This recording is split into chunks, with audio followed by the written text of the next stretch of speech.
Kirsten Murray with that report. And now to the maverick businessman who over the past 15 years or so has created what surely must rate as one of the world's most unusual workplaces, with resounding success. Brazilian entrepreneur Ricardo Semler turned business convention on its head when he took over the relatively small family engineering firm Semco, introducing a radical form of participative management, giving workers a rather extraordinary say in the running of the company.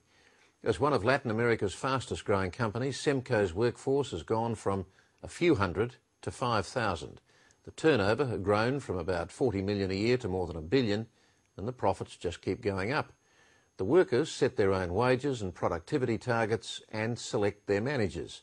And now Ricardo Semler is applying the same principles to school, again with startling effect. I spoke with the Brazilian business guru, also the author of 2 best-selling books, after a business conference at the Gold Coast. Ricardo Semler, after the amount of time that you've put into it, can you say with certainty that it really is possible to establish a truly democratic workplace in the modern world? Oh, absolutely. I mean, if I went back to the company today and said, do these 5,000 people look like exactly the kind of people with the kind of happiness that I'd like to see, enthusiastically getting up on Monday morning and going to work? I said, no. Do they have enough power to actually change alone the path of this or that? Probably not. But it's an experiment that after 25 years and 25 years of growth in all kinds of conditions demonstrates that it's a much more stable mechanism for people working together than the traditional business model. We might just quickly move through a few basic areas and test how democratic a process it is. To what extent is management chosen by workers? Elected? There's no process other than being anonymously evaluated by your subordinates. So there's no process by which I, for example, could choose someone without first having that person be interviewed by his or her future subordinates. So in that sense, it's a process that can't be diverted by management power. So if his or her subordinates gave the thumbs down, that person would not get the job? They would not get the job at all, no. There's no chance of someone being... People will be interviewed for a management job, sometimes by dozens of future subordinates before they actually get the job, and they'll do it 2, 3, 4, 5 times, so that by the time the person's finally hired, everyone knows everything about it. And what about how you arrive at a salary level for any individual worker? Basically, you know, we as a company, we know how much people make inside, outside, and how much we can afford. People know other things is what do they need, what would they like to have at this point in their lives, what do other people make doing other things, and no one has all of these things together. So we give them these 3, and we say to everyone, look, this is what everyone makes in the company. Here's what the company makes in its profit margin, and here's what people make at other competitors. Now, you have everything it takes to tell me what your salary should be. Now, people's first reaction is to say, oh, okay, I'm going to multiply it by 10. But the fact is that in the 6 monthly budget meetings in which people put together their future, also anonymously, we decide whether Carrie O'Brien is worth $8 million a year or not.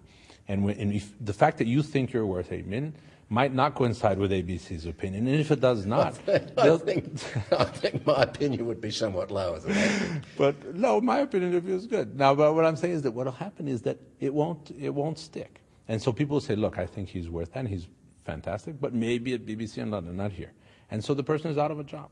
Your most recent book you called The 7-Day Weekend. Surely that's a bit of a misnomer because it implies that we can have fun all the time and not have to work. Yeah. Smart American editors, but it's tongue-in-cheek. But it was originally called The End of the Weekend. But the whole rationale, of course, is the following. You look at it, you say, oh, I work Monday to Friday, but then on Saturday and Sunday I do what I want, which isn't true anymore. You're taking your kid to soccer by 10 o'clock. You're going to your mother-in-law for lunch. If you don't show up at the right time at the dinner reservation, you've lost the reservation. And this is how your weekend is structured. No one has any more idle time. And without idle time, you don't rethink anything. And that's why, that's why we've also, the Semco Foundation, for example, has gone into schooling now, and we have now 2 to 14-year-olds in schools where they don't have to go to class if they don't want to, where their vacation periods are variable and they take them with their parents whenever they want. So what we're saying is it's possible to contaminate the whole system and undo it as well. So tell me about the school system. How well does it work? What is the evidence that it works? What are the goals? Now, 20 days ago, Bill Gates announced that Microsoft, after looking at 100 and something countries, chose 12 schools around the world, and one of them is ours in Brazil, as schools of the future that they're going to try and empower, et cetera, et cetera. There, what we're saying is the following. When you look at your past and my past and anybody's past and say, when did we actually learn something? It was when you were very interested at that exact moment, and there was somebody who was passionate on the other side.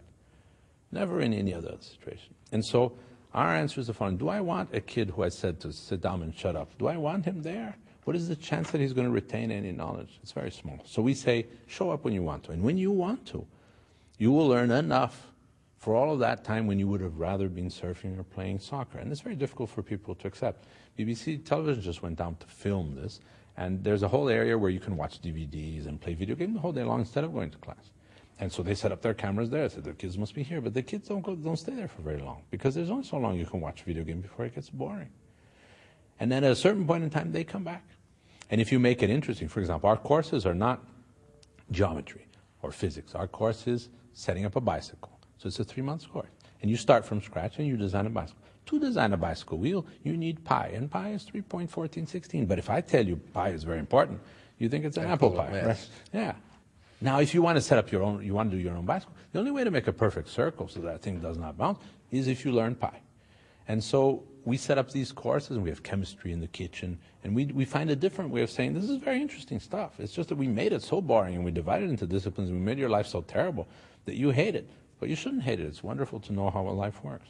Do you have any respect for a corporate culture, say an investment bank, a very successful investment bank, where part of the culture is that everybody's at their desk by 7 or 7:30 in the morning, and the one who leaves before 7 at night is regarded as something of an aberration? And maybe they do make big profits and they get big bonuses. So why isn't that culture a symbol of success to you? It's basically a military culture. When you think, what's the difference between Colin Powell and Jack Welch? Are they not interchangeable? Sure they are. In an MBA or somebody from West Point, we talk about military terms all the time. We say, our business has this strategy, we're going to outflank them, we're going to fire this person. This is the whole rationale. This is also the age of the MBA, isn't it? That MBAs are seen as a kind of necessary prerequisite on the road to the top. Again, what respect do you have for that kind of thinking? Very little. I mean, I've stopped now, but I've been teaching MBA at MIT and at Harvard. In both places, I look at those MBAs and I say, I want you to look at the reading material here, and you're going to find Kafka and Marco Polo and Freud. I don't want to teach about Peter Drucker and strategy of this and that. You can pick up anytime you want. The real question is, how do I keep you at 45 from buying a red sports car and trading your wife for a 19-year-old model? You know, that's an essence of life that we want to talk about. The rest you can learn. It's not that difficult. And what respect do you have for the business culture, the corporate culture that believes that you have to have a certain amount of fear in the workplace as a motivating force for your workforce? Which is, again, the military paradigm, because you take a flank of 11,000 Anzac people in Gallipoli, and you say, guys, we figured it's you 11,000 who need to die, okay? And the guy says, actually not, if you were to ask me. And so you say, I'm not going to ask you. And what I'll tell you is the following. If you do not actually go to Gallipoli, I will kill you anyway. The sergeant has orders to execute you if you try and leave. So then it doesn't really matter that you try and run against a few bayonets on the other side, because you're going to be killed anyway. And so that kind of fear in a company says, you show up here, you do your thing, we'll take care of you, which is not true. It's a fraudulent statement nowadays. We can't take care of you. We don't know that this job is going to Thailand within 2 years. And you do as I say, and you'll be all right. And so the whole concept is already flawed at the very beginning. So there's very little respect for the idea that if I have enough terror, people will do the right thing. So what happens from here for you? Because I know you've got no great respect either for the 5-year plan. Do you have any idea where you and Semco will be 5 years from now? No. And I try not to think about it in the sense that it will always be, I think people's futures are always based on wishful thinking. You don't really say, I see myself 5 years from now in a hospital with a tremendous cancer problem.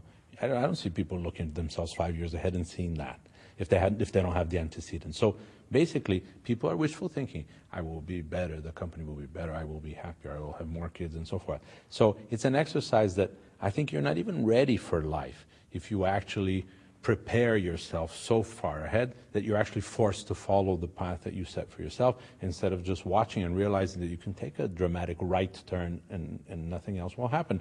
I'm coming here from a honeymoon in Samoa, so you never know where your life is going. Ricardo Semler, thanks for joining us. Thank you.